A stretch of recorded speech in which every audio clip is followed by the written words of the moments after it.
All right. Good morning, everybody. Welcome to day 2 of the KeyBanc Technology Leadership Forum. My name is Brandon Nispel. I cover towers and comm services for KeyBanc. Thanks for everybody for being here this morning. This is a 25-minute fireside chat.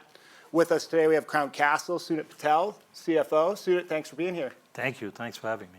Sunit, you've been in the industry for a long time. I think new to Crown Castle, but been in the sort of industry a long time. Maybe for people that don't know you, why don't you share your background and overall what different experiences you bring to the table for Crown?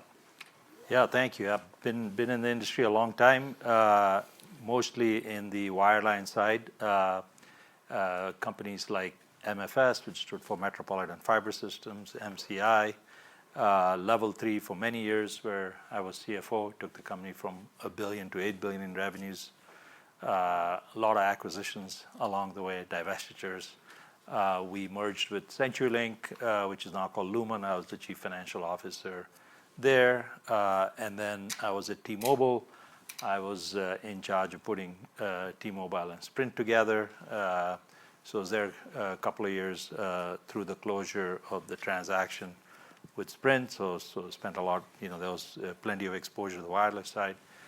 With respect to Crown, I joined the board of Crown Castle January of last year, and then stepped off the board in March of this year to take on the CFO responsibility. So lots of operating experience, lots of M&A experience, wireline, wireless, and happy to be here at Crown, the tower side. Great. You've been with Crown for 6 months. What are your initial impressions? What are the opportunities? What are the challenges that you face? And go into that for us. Yeah, so I'll start with, for those of you who don't know us too well, we're Crown Castle, 40,000 towers across the U.S. We are REIT, great business. We're the second largest tower operator in the U.S. We've announced we are selling our fiber and small cell business for $8.5 billion. So that is expected to close in the first half of next year. So we'll essentially be a U.S. pure tower play, if you like, which makes us unique from that perspective. And yeah, I've been here coming up to 6 months next month, and I would say, one, really like the tower business, like the Crown Tower business. A lot of attractive features to it from a financial perspective, and it's a great culture, very resilient. All the teammates I met, it's a very resilient culture, very positive culture, so I'm really excited about it. In terms of first impressions, I think I'm really excited about us moving from running 3 businesses, small cell, enterprise fiber, and tower, to just a tower business. I think that brings a lot of advantages, whether it's focus, efficiency, agility, being able to make investments in technology and systems. I do feel that is an area that the company Crown, we can benefit a lot from a lot of systems and platform investments that should really help us improve our experience for our teammates, also for our clients. So that, I think, is definitely something that's a big opportunity for us. And obviously a lot of industry experience that you're bringing to the table. What characteristics or skill sets do you bring that you think are particularly unique? And how do you think about sort of your key priorities over the next year or couple years into the role? Yeah, so I think we've said we want to be best in class in our segment, and just having the unique focus on being a U.S. tower only business. My experience, a lot of operating experience, a lot of driving automation, productivity improvements, efficiency improvements. So I think that should be helpful here. Have worked in very large environments, as you know, the amount of things in the carrier side, the sizes are larger in terms of people and systems and complexity. So I think that could be helpful here. We're undergoing a big divestiture right now, and I've done lots of M&A deals. So I think that's helpful. So these are some of the things. As I look at us as a U.S. tower only business, both the finance and the IT responsibility for the company. So there are a lot of things we can do, whether it's corporate systems, our contract lifecycle management systems, our systems where how we interface with our customers, our workflow systems internally in the tower operations side. Just across the board, I think there's a fair bit we can do to make life easier. While you're new to Crown, you actually have a new executive coming in, new CEO, Christian Hildenbrandt, just announced a week or two ago, expected to join in September. Can you tell us more about Christian, what attracted you guys to him or vice versa, and what experiences he brings to the table? Yeah, we're quite excited to have Chris join us as CEO. He has great operating experience. Most recently, he's CEO of Vantage Towers in Europe. It's a substantial business. They manage about 45,000 macro sites, 85,000 in total, including other small cell and rooftop sites. So great operating experience. That company is backed by several large private equity and institutional investors, so he understands that aspect of it. And he has what I would describe as great wireless ecosystem experience. He was at T-Mobile for many years as an operating executive, rose through the ranks there, worked at Samsung, at Ericsson on the technology side, serving wireless clients, and now at Vantage. So I think he brings good breadth of experience, and so will be valuable for us. He's also aligned with our strategy of being a U.S. tower-only company. So yeah, we're excited to welcome him. Okay, so relative to sort of the strategic priorities you guys outlined before, no real change that you see coming? Yeah, the focus now is just on execution, getting through this divestiture, which we expect to complete in the first half of 25. And as I said, being best-in-class operators, so really focus on that aspect, whether it's clients or internally. So talk to us about the divestiture. You guys have sort of 6 to 9 months till you expect that transaction to close. What needs to happen between now and then to get the transaction closed? And then maybe internally, what are you really focused on from an efficiency perspective? Yeah, so there are several things. Obviously, the key thing is regulatory approvals, which are both federal and state approvals. On the federal side, you have the FCC, you have the DOJ, you have CFIUS, Team Telecom. So it's just a whole slew of approvals. Remind us sort of where and the timing around those type of approvals? I think they're generally going as planned. As we mentioned in last quarter's earnings call, we have a second request from the DOJ, pretty standard. So I think all of that is going as we expected. So we continue to be very comfortable with the timeline. We filed for all our approvals. On the state side, it's on a state-by-state basis with PUCs. I think we're now starting to get a bunch of state approvals, but that also has to be managed separately. So yeah, I think on the regulatory side, it's going about as well as we expected. Any long poles in the tent in terms of state approvals and utility commission approvals? I know California usually is challenging for a lot of M&A. Yeah. No, I mean, I think you summed it up correctly. Nothing of note other than what you mentioned. California can be a little longer, but no surprises. Okay. Carve-out financials, those need to be filed, I think, at some point in time. When would you expect those? Yeah, I think those are going as we thought, so they should be ready to go soon later this year. So yes, that's going along well. And just you expect to generate about $8.5 billion from the transaction. I don't think there's any tax payment involved with the transaction. Remind us what you expect to do with the proceeds. Yeah, so I think as we said, consistent upon the announcement of the transaction, we expect to use about $6 billion to pay down debt, and the balance we expect to use for share buybacks. Okay. Let's shift to the business a little bit, sort of the core tower business. You guys reported earnings a couple weeks ago. You raised guidance for tower leasing from $110 million at the midpoint to $115 million. What are you seeing right now in terms of activity from the carriers that you didn't necessarily expect to start the year? So look, I think we've seen activity levels go up broadly, whether it's by geography or by client, which has been good. That combined with us driving some improvement in our cycle times internally have driven the reason for changing the guidance, and we feel good about the guidance. How do you feel about cycle times overall and like looking forward? Is that part of the sort of the efficiency work that you think you can do that could be beneficial? Yes, I think that is something that there's a fair bit of improvement to go over the next couple of years as we've started to focus in on that. So yeah, I'm excited about what we can do there. Okay.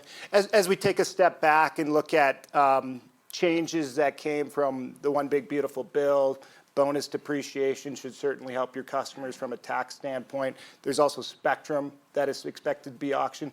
How do you think of that as potential drivers for your business over the next couple of years? Yeah, so it is a big benefit for our clients, as you point out, with the bonus depreciation. So we generally see that as a good thing, even though some of them run both wireline and wireless businesses. And then, as you pointed out, the government has put aside a fair bit of new spectrum for which you will see auctions taking place and then ultimately deployed. So it's good for the industry. It's good for us. Having said that, it will take a couple of years for some of the going through the auctions, knowing who buys what sort of spectrum where, and then what their deployment plans are. But generally, for the long term, that's good for the tower sector. How do you see it sort of playing out from a customer activity perspective between now and sort of the new spectrum? I think absent spectrum, customers can sort of densify or they can add equipment from a spectral efficiency standpoint. How do you see that playing out over the next couple of years?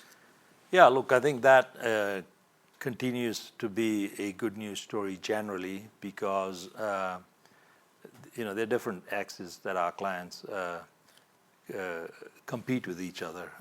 When you think about it from a network perspective, there are really several key things. There's network coverage.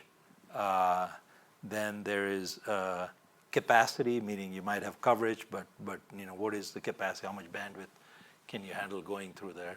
And then there's network speed. When you and I do a speed test on our phone, what's the upload download speed? So I think that when you look at those three things, what is clear is that wireless data demand has grown 20 to 30% a year consistently over the last 10 plus years. And even if you look at projections out for the next 10 years, it's still roughly on the order of 20% a year. So I think that data demand growth, and now you do have some new drivers that are not obvious in the near term how it impacts things, but it's clear that over the longer term, it should continue to be, it'll continue to drive mobile data demand growth with what's happening with AI. You're seeing some massive investment in data center infrastructure, and ultimately, it's to support our day-to-day lives. And so, it should benefit, over the longer term, should benefit mobile data demand in general. Got it. One of the interesting aspects and differences between the sort of big three towers has been their interest or lack thereof in master lease agreements with their customers, right? I think American Tower has been on one side really trying to pursue holistic agreements with their customer. SBA generally on the other side pursues more a la carte leasing structure. I think you guys I'd characterize you more in the middle. What's your philosophy in terms of transacting with customers under those type of long-term agreements? Yeah, I think so I can't comment on their agreements. I don't know about as much as you do. But in general, no, we like having long-term agreements with our clients. And I think we've been operating in that way. Now, you might go through phases where activity might with your client or your interaction might be on a specific, let's say, tower-by-tower basis. But in general, we do have long-standing agreements with our clients, and we do like it that way. If we look at sort of your financials, straight line revenue, I think is expected to go negative, which means sort of a lot of those deals are longer term in nature, right? They're sort of towards the end of their term. How do you think about renewals on those and overall timing there?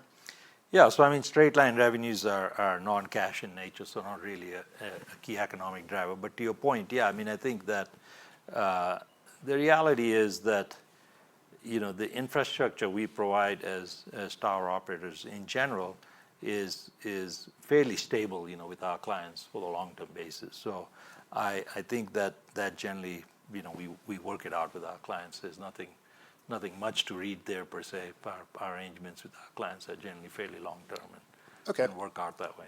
Okay. Obviously a big headwind for the industry this year and over the last several years has been consolidation-related churn, specifically Sprint churn for you guys in this year's numbers. As we take a step back and sort of work our way through the Sprint churn this year, how do you think of sort of the long-term sustainable churn rate? Yeah. Talk about U.S. Cellular, any sort of exposure there as T-Mobile has now closed that transaction too. Yeah, so with Sprint, I mean, we are through a big chunk of it this year. I mean, going forward, we've said publicly it's about $20 million a year for a number of years. If you look at our churn, excluding Sprint, it's in that 50 to 150 basis points. We think we're more at the low end of that. And so, we feel good about that. That's why I was making the point our business is fairly stable. Yeah. One of the attractive features of our business from an investor perspective. With respect to U.S. Cellular, we see minimal impact from that with T-Mobile, plus or minus. So don't see much of an impact. Okay. There. As we look at sort of your organic growth rate, again, excluding Sprint churn, how do you think about sort of that long-term sustainable growth algorithm? I think Crown has talked about in the past getting to like a 5% growth rate plus on the net side, American Tower's there. How do you think about getting back to that level of organic growth? Yeah, so I mean, I think we typically, more recently, have provided guidance on an annual basis. So, I mean, if you look at our 2025 guidance, we are sort of in the zip code, if you look at our organic growth rate, excluding the Sprint churn. So we feel comfortable with that. We haven't really provided long-term guidance. Things change enough every year. So I think at this point, we feel good about providing annual guidance. So we'll provide guidance for 26 with year-end. In February. It's interesting that you mentioned how stable the business is. I think you come from a couple companies which might not be as stable. What is your philosophy around maybe issuing some sort of longer-term guidance? Is that something you guys are looking to do? Is that something that's not interesting to you? What's your overall philosophy on a long-term outlook? Yeah, I mean, I think that we'll see. We typically do rediscuss it or discuss it every year. So with Chris joining on board, I'm sure we'll talk about that. Okay. Yeah. Gotcha. As part of the transaction, the fiber divestiture, small cell divestiture, a lot of investors are really focused on really the operating efficiency, sort of sunk corporate costs that you might have, and anything that you can do on the tower side to become more operating efficient. There's numbers that you have put out, and we can't quite put our finger on exactly what those cost structure looks like.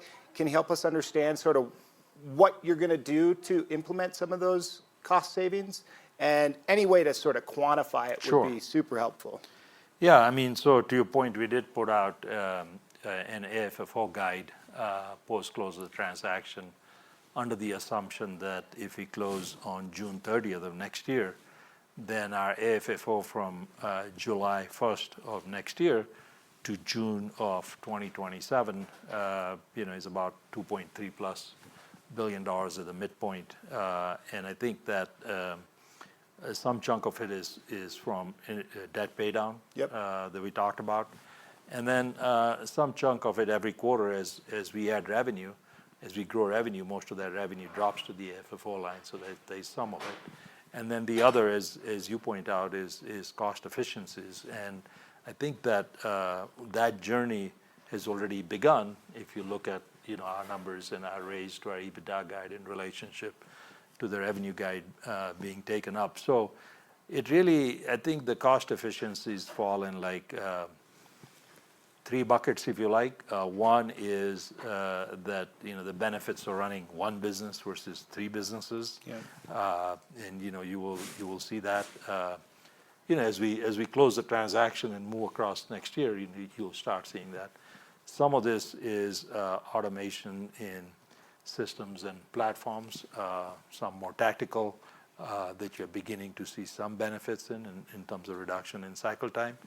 And then some platform investments will take a little longer to pay off, both corporate systems and operating systems. So I think that benefit will start showing up more late next year and the following couple of years. So those are the three different buckets. So we continue to be quite confident, which is why we repeated the last earnings call in that AFFO guide. And as you've seen in our raise of our guidance, we are progressing well towards hitting that AFFO guide. So if we were sort of to outline, is it sort of an even split between running one business, systems and platforms, and the other item that you mentioned, sort of split evenly between the cost you think you can take out of the business? It's tough to be too precise, but I would say that's a good way to think about it for now. Yeah, but I mean, I think we'll see in terms of quantum, you'll see a little bigger benefit, post the close of the transaction, just because you are running one business, and Sure. then the rest, So I would say that the two larger buckets would be what you would see right after we close the transaction, for the time period after that. And the second would be, benefits we'd gain over a couple of years. And then the third, which would be a smaller one that we're already beginning to drive, is some of the more shorter-term technical things we are driving with cycle times that you're seeing us show improvements in our costs. Got it. One of the things that I tell investors as I think about sort of Crown's long-term AFFO per share growth algorithm is sort of, I think the company can get back to a 5% AFFO per share growth rate or organic revenue growth rate. I think the cost efficiencies could be like a point or two on top of that for EBITDA growth of 6 or 7, and then you got a buyback, right? You got a buyback that could be, depends on the level of the stock, a couple points of AFFO per share growth. And overall, it seems like the business can produce a high single, low double-digit AFFO per share growth pretty sustainably. What are your thoughts around sort of that framework for a long-term growth algorithm? Yeah, so I think all the key points you mentioned from a framework perspective, absolutely, that's our plan. In terms of specific guideposts with respect to revenue growth or cost efficiency and what those numbers will be, we'll have more to talk about that every year as we go along that journey. But I think, as we've said, as you think about what you said with the stock buyback and the fact that we want to pay dividends at a 75 to 80% of our FFO, that should do several things. One, it should, as we grow our FFO, that means you'll see the dividend growing, and at 75 to 80%, that still leaves a fair bit of discretionary cash flow. Whether it's for the share buybacks to benefit our owners, making sure we remain investment grade under a varying rate of interest rate scenarios, gives us plenty of degrees of freedom to drive that total shareholder return. Speaking of interest rates, I think post-transaction you expect to be at a 6 to 6.5 times net debt leverage ratio. Why is that the right sort of range? How'd you guys come to that, and how do you expect to run the business, and from a leverage perspective? Yeah, so I mean, we're running at the lower end of that, and I think 6 to 6.5. Many people look at that to EBITDA. The tower business is different in that our capex as a percent of revenue is substantially lower than the carrier universe. So your level of discretionary cash flow is a lot higher. Our key guidepost is, we are focused on remaining investment grade and what it takes to be investment grade. We think that 6 to 6.5 is fine. We've been talking to the rating agencies. You've seen more recently, Standard & Poor's reaffirmed our BBB rating, and we've been dialogue with Moody's and the other ratings. So we feel that at that range, it keeps us at investment grade. And then, if things change for any reason, the main takeaway for our investors is we're focused on being investment grade. Got it. I think with that, we're just about out of time. So Sunit, thank you very much for being here. Appreciate your time. Yeah, thank you. Thank you, everyone.